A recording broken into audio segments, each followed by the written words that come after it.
جنگ جمل اسلامی تاریخ کی وہ پہلی لڑائی تھی جس میں مسلمانوں نے اپنے ہی مسلمان بھائیوں کے خلاف پہلی بار تلوار بلند کی۔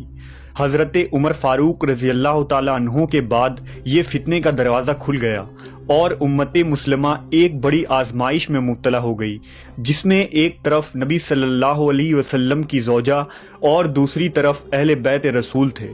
دراصل عربی زبان میں نر اونٹ کو جمل کہتے ہیں، اور حضرت علی رضی اللہ تعالیٰ عنہ کے خلاف اس جنگ میں ام المومنین حضرت عائشہ رضی اللہ تعالیٰ عنہ جب میدان جنگ میں آئی تو عسکر نامی ایک اونٹ پر سوار تھی، اس لیے اس جنگ کو جنگ جمل کہا جاتا ہے۔ اس جنگ کا پس منظر کچھ یوں تھا کہ جب حضرت عثمان غنی رضی اللہ تعالیٰ عنہ خلیفۃ المسلمین مقرر ہوئے تو آپ نے اپنے چچا زاد بھائی مروان بن حکم کو حکومت کے اعلیٰ عہدوں پر فائز کر دیا۔ مروان ایک بدبخت اور سازشی شخص تھا، لہٰذا اس نے اپنی سازشوں سے بڑے بڑے کبار صحابہ جو حضرت عمر رضی اللہ تعالیٰ عنہ کے دور سے گورنری کے عہدوں پر فائز تھے انہیں معزول کر دیا۔ لہٰذا کچھ ہی عرصوں میں کوفہ اور بصرہ جیسے صوبوں میں بدعنوانی پھیل گئی اور لوگ حضرت عثمان کے متعلق بدگمان ہو گئے۔ وہیں بصرہ اور کوفہ کے لوگ حضرت طلحہ اور زبیر رضی اللہ تعالیٰ عنہ کی رہنمائی میں حضرت عثمان کو خلافت سے معزول کرنے کا ارادہ کر لیا۔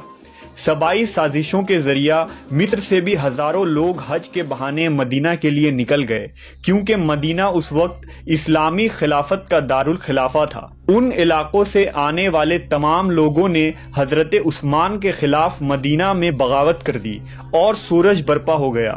ان کا مطالبہ یہ تھا کہ حضرت عثمان نے بنو امیہ کے جن شریر لوگوں کو مصر و شام کا گورنر بنایا ہے انہیں دست بردار کر دیں اور ان کی جگہ حضرت ابو بکر رضی اللہ تعالیٰ عنہ کے بیٹے محمد بن ابو بکر کو مصر کا گورنر مقرر کر دیا جائے، ورنہ یہ بغاوت تول پکڑ جائے گی۔ لہٰذا حضرت عثمان نے حضرت علی اور صحابہ کرام کے مشورے سے ان باغیوں کے مطالبات قبول کر لیے۔ اگلے دن مدینہ ان فدائیوں سے خالی ہو گیا اور قافلہ مصر کو نکل گیا، لیکن مروان کی سازش سے ایک جعلی خط ایلچی کے ذریعہ مصر کے گورنر کو بھیجا گیا، جس میں یہ لکھا تھا کہ وہ قافلہ جیسے ہی مصر پہنچے محمد بن ابو بکر سمیت انہیں قتل کر دیا جائے۔ ہوا یہ کہ اس ایلچی کو راستے میں ہی مصر واپس لوٹنے والے باغیوں نے پکڑ لیا اور خط پڑھ کر برہم ہوئے۔ تمام باغی مدینہ واپس لوٹے۔ حضرت عثمان غنی رضی اللہ تعالیٰ عنہ کو وہ خط دکھایا جس میں آپ کی انگوٹھی کی مہر بھی لگی تھی۔ حضرت عثمان نے جب اپنی انگلی دیکھی تو انگوٹھی غائب تھی، لہٰذا انہیں علم ہو گیا کہ یہ ایک جال سازی ہے تاکہ باغیوں کو خلیفہ کے خلاف بدگمان کی جائے۔ حضرت عثمان نے قسم اٹھائی کہ یہ فرمان ان کا نہیں ہے، یہ خط صرف ایک سازش ہے، لیکن محمد بن ابی بکر نہیں مانے اور باغیوں نے طوفان کھڑا کر دیا۔ انہوں نے یہ مطالبہ کیا کہ حضرت علی رضی اللہ تعالیٰ عنہ کو خلیفہ مقرر کیا جائے اور حضرت عثمان کو قتل کیا جائے۔ حضرت علی نے اس سے انکار کیا۔ باغیوں نے مسجد نبوی کا محاصرہ کر لیا۔ یہ محاصرہ کئی دنوں تک چلا۔ آخر کار ایک دن ان لوگوں نے دروازہ توڑ دیا اور مسجد میں داخل ہو کر حضرت عثمان کو شہید کر دیا۔ اب باغیوں نے حضرت علی سے مطالبہ کیا کہ وہ خلیفہ بن جائیں، لیکن آپ نے انکار کر دیا، مگر مدینہ کے لوگوں نے اصرار کیا اور صحابہ نے بھی حضرت علی کو یہی مشورہ دیا کہ اس وقت حالات کے پیش نظر حضرت علی کا خلیفہ بن جانا ہی مناسب ہوگا، پھر بعد میں ان قاتلین عثمان کو سزا دے دی جائے گی۔ لہٰذا حضرت زید بن ثابت رضی اللہ تعالیٰ عنہ، حضرت ابن عمر، حضرت طلحہ و زبیر رضی اللہ تعالیٰ عنہ جیسے صحابہ نے آپ کی بیعت کر لی اور آپ خلیفہ مسلمین مقرر ہوئے۔ اب لوگ اس امید میں تھے کہ حضرت علی قاتلین عثمان سے قصاص لیں گے، لیکن ایسا نہ ہوا۔ حضرت علی نے اس میں تاخیر کی کیونکہ یہ باغی لوگ اب بھی مدینے میں موجود تھے اور آپ چاروں طرف سے ان باغیوں سے گھرے تھے، لہٰذا لوگ آپ کے خلاف بدگمان ہو گئے۔ صبائیوں نے لوگوں میں یہ افواہ پھیلا دی کہ خلیفہ بننے کے لیے حضرت علی نے قاتلین عثمان کا ساتھ دیا ہے اور اب وہ ان سے کوئی بدلہ یا قصاص نہیں لیں گے۔ لہٰذا حضرت طلحہ اور زبیر رضی اللہ تعالیٰ عنہ بھی مدینے سے نکل گئے۔ دوسری طرف حضرت معاویہ شام سے حضرت علی کو خطوط پر خطوط لکھنے لگے کہ آپ جلد از جلد قاتلین عثمان کا حساب کریں، ورنہ وہ شام میں بغاوت کر دیں گے اور اسلامی حکومت دو حصوں میں بٹ جائے گی۔ حضرت علی کے خلافت کے چوتھے مہینے حضرت طلحہ اور زبیر بصرہ پہنچے اور لوگوں کو خطبوں میں بتایا کہ وہ حضرت علی کی بیعت توڑ رہے ہیں، کیونکہ انہوں نے خوف کی وجہ سے یہ بیعت کی تھی۔ لہٰذا انہوں نے ام المومنین حضرت عائشہ رضی اللہ تعالیٰ عنہا سے درخواست کی کہ وہ حضرت علی کے خلاف ان کا ساتھ دیں، کیونکہ مسلمانوں کے نزدیک حضرت ام المومنین کی شخصیت نہایت ہی قابل احترام ہے۔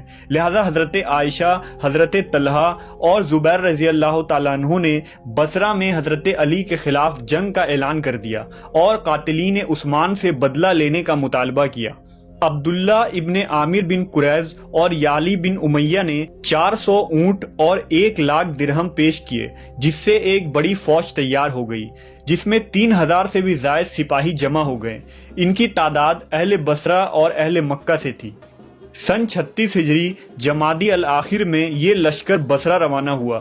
جب حضرت علی کو خبر ملی تو آپ نے حضرت عائشہ کو بے شمار خطوط لکھے، جس میں آپ نے انہیں تلقین کیا کہ آپ اس عمل سے جماعت المسلمین کو ایک بڑی مصیبت میں ڈال رہی ہیں، لیکن حضرت عائشہ اور طلحہ و زبیر رضی اللہ تعالیٰ عنہ اس جنگ پر آمادہ رہے۔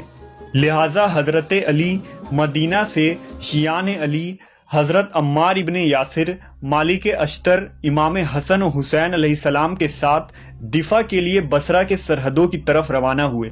مسند احمد کی ایک حدیث کے مطابق قیس روایت کرتے ہیں کہ جب سیدہ عائشہ مدینہ سے بصرہ جاتے ہوئے بنی عامر کے نہروں تک پہنچی تو کتے بھونکنے لگے۔ انہوں نے کہا یہ کون سی جگہ ہے؟ تو لوگوں نے کہا یہ حوض کے پانی کا مقام ہے۔ انہوں نے کہا میرا خیال تو یہی ہے کہ میں واپس لوٹ جاؤں، لیکن ان کے بعض ہمسفروں نے کہا اب آپ واپس نہ جائیں بلکہ آگے بڑھیں، ممکن ہے کہ مسلمان آپ کو دیکھیں اور اللہ تعالیٰ ان کے مابین صلح کرا دے۔ انہوں نے کہا رسول اللہ صلی اللہ علیہ وسلم نے ایک روز ہم سے فرمایا تھا کہ تم میں سے ایک کی اس وقت کیا حالت ہوگی جب اس پر حوض کے کتے بھونکیں گے۔ لیکن یہ لشکر آگے بڑھتا گیا اور حضرت علی اور اصحاب جمل کا لشکر خریبہ کے مقام پر آمنے سامنے آ پہنچا۔ حضرت علی نے صلح کی کوشش کی اور حضرت طلحہ و زبیر کو خط لکھے کہ آپ قرآن کی مخالفت کر رہے ہیں اور قاتلین عثمان کا بدلہ ضرور لیا جائے گا۔ آپ ان باغیوں کا ساتھ دے کر مسلمانوں میں تفرقہ نہ پھیلائیں۔ مگر جنگ کی آگ بھڑک اٹھی اور دونوں لشکر کا ٹکراؤ ہو گیا۔ اس جنگ میں بہت سے اصحاب جمل قتل کیے گئے، لہٰذا باغیوں کا گروہ بھاگنے لگا۔ حضرت طلحہ بھی شہید ہو گئے۔ ایک روایت کے مطابق جب حضرت طلحہ پر یہ ظاہر ہوا کہ وہ غلطی پر ہیں تو وہ خود جنگ کے دوران پیچھے ہٹ گئے، اس لیے آپ کو مروان نے ہی شہید کروایا۔ روایتوں کے مطابق حضرت علی نے اس اونٹ کے پاؤں ذوالفقار سے کاٹ دیے جن پر ام المومنین سوار تھیں، لہٰذا جنگ کا خاتمہ ہوا اور حضرت علی نے حکم دیا کہ کسی بھی شخص کو قیدی نہیں بنایا جائے گا، کسی کا مال نہیں لوٹا جائے گا، اور حضرت عائشہ کو عزت و احترام کے ساتھ ان کے بھائی محمد بن ابو بکر کے ہمراہ مدینہ بھیج دیا گیا۔ بعد میں جب اہل بصرہ نے حضرت عائشہ رضی اللہ تعالیٰ عنہا کو وہ خطوط دکھائے جس میں انہوں نے لوگوں کو حضرت علی کے خلاف بھڑکایا اور قاتلین عثمان سے بدلہ لینے کے لیے اکسایا تھا، تو حضرت عائشہ نے انکار کر دیا۔ وہ خط انہوں نے کبھی لکھے ہی نہیں تھے، بلکہ یہ باغیوں کی سازش تھی۔ تب ام المومنین پر یہ راز افشا ہوا کہ وہ شدید غلطی پر تھی۔ احادیث کے مطابق بعد میں حضرت عائشہ جب بھی جنگ جمل کو یاد کرتی تو روتی تھی اور کہا کرتی کہ ہائے افسوس، مجھ سے یہ بدعت سرزد ہو گئی کہ میں حضرت علی کے خلاف نکلی۔